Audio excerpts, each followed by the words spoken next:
இப்போ நவீனமான காலத்துல எல்லாருமே தங்களோட உடம்ப ரொம்ப ஃபிட்டா வச்சுக்கணும் அப்படின்னு ஆசைப்படுறாங்க. அதுக்கான பல முயற்சிகளை கூட உண்மையாவே அக்கறையோடு எடுக்கிறாங்க. அதுக்காக எடுக்கிற முயற்சிகள்ல மிக முக்கியமான ஒண்ணுதான் காலையிலயும் சாயந்தரமும் கட்டாயமா ஜிம்முக்கு போறது.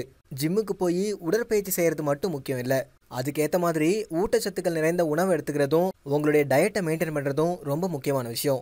ஜிம்முக்கு தினமும் போகிறவங்க சில விஷயங்களை மனசுக்குள்ள வச்சுக்க வேண்டியது அவசியமான விஷயம். நீங்கள் உடற்பயிற்சியை ஆரம்பிக்கும் போதும் பயிற்சிக்கு அப்புறமும் நிறைய லிக்விட் ஐட்டங்களை குடிக்கிறது உடலுக்கு நல்ல ஸ்டாமினாவை கொடுக்கும். இதை தான் பெரும்பாலுமானவங்க ஃபாலோ பண்ணுறாங்க. ஆனால் என்ன மாதிரியான பானங்கள் குடிக்கணும் அப்படிங்கிறதுல கவனம் செலுத்த வேண்டியது ரொம்ப அவசியம்.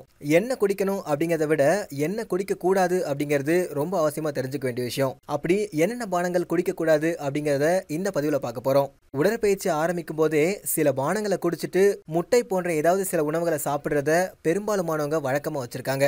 அப்படி உடற்பயிற்சியை ஆரம்பிக்கிறதுக்கு முன்னாடி குடிக்கக்கூடாத சில பானங்கள் இருக்கு. பயிற்சியை ஆரம்பிக்கிறதுக்கு முன்னாடி ஸ்போர்ட்ஸ் ட்ரிங்க்ஸ் குடிச்சா உடலுக்கு பயிற்சி செய்யறதுக்கான அதிக ஸ்டாமினா கிடைக்கும் அப்படின்னு பலர் நினைக்கிறாங்க.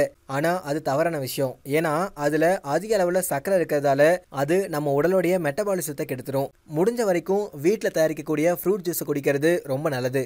அத மாதிரி விளம்பரங்கள் தொலைக்காட்சிகள்ல கூட உடற்பயிற்சி செய்யற போது ஸ்டாமினாவுக்காகவும் புத்துணர்ச்சிக்காகவும் கார்பனேட்டட் பானங்களை குடிப்பதா தான் காட்டுறாங்க.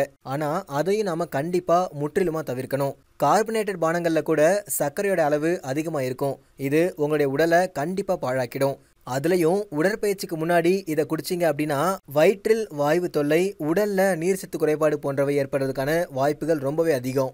ஜிம்முக்கோ அல்லது வீட்லயோ உடற்பயிற்சி பண்றதுக்கு முன்னாடி கட்டாயமா பால் குடிப்பதை நிறுத்தணும். பால் உடலுக்கு ஆரோக்கியமான பானம் தான், ஆனா அதுல அதிக அளவுல கால்சியம் இருக்கு அப்படின்னு கூட நம்ம நினைக்கலாம். அதே மாதிரி மில்க் ஷேக்களும் அதிகமா எடுத்துக்க கூடாது. ஏன்னா பால் மற்றும் பால் பொருட்கள்ல அதிகமான புரதம் இருக்கு. பொதுவாகவே புரதங்கள் செரிமானம் அடைய நிறைய நேரம் எடுத்துக்குது. அதனால உங்களால அதிகமா உடற்பயிற்சி செய்ய முடியாது. அதனாலதான் ஊட்டச்சத்து நிபுணர்கள் கூட பால் பொருட்களை பயிற்சி முடிஞ்சதுக்கு அப்புறமா எடுத்துக்கிறது தான் நல்லது அப்படின்னு சொல்றாங்க. கேஃபினைன் மற்றும் நிக்கோட்டின் சம்பந்தப்பட்ட எந்த பொருட்களையும் உடற்பயிற்சிக்கு முன்னாடி எடுத்துக்கவே கூடாது. இந்த வகையான பானங்கள் உங்களுடைய உடல் உறுப்புகளுக்கு ரத்த ஓட்டத்தை முறையா செலுத்துவதை தடுக்கும். அதனால நீங்க பயிற்சி மேற்கொள்ற போது அதிகமான அழுத்தத்தை கொடுக்கணும். இது உயர் ரத்த அழுத்தத்தை ஏற்படுத்தும். அத மாதிரி ஆல்கஹால் நம்முடைய உடலை குறிப்பா கல்லீரலை தாக்கக்கூடியது.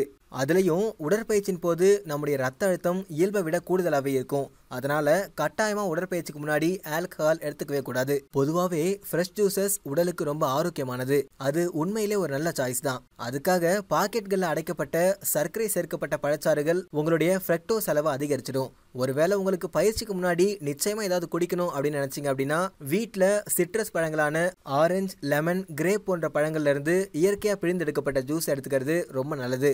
இப்போ ஜிம்முக்கு போறவங்களோட எண்ணிக்கை அதிகமாகிட்டே தான் போகுது. அதோட ஜிம்முக்கு போறது பலருக்கும் ஒரு கிரேஸா மாறி இருக்கு. ஜிம்முக்கு போறதுக்கு முன்னாடி என்னென்ன பொருட்கள் சாப்பிடலாம், சாப்பிடக்கூடாது அப்படிங்கிறத தெரிஞ்சுக்கிறதும் ரொம்ப நல்லது. ஸோ இந்த பதிவு கண்டிப்பா உங்களுக்கு ஹெல்ப்ஃபுல்லா இருந்திருக்கும் அப்படின்னு நம்புறோம். இந்த வீடியோ பத்தின கருத்துக்களை கமெண்ட்ல போடுங்க. இந்த வீடியோ பிடிச்சிருந்தா லைக் அண்ட் ஷேர் பண்ணுங்க.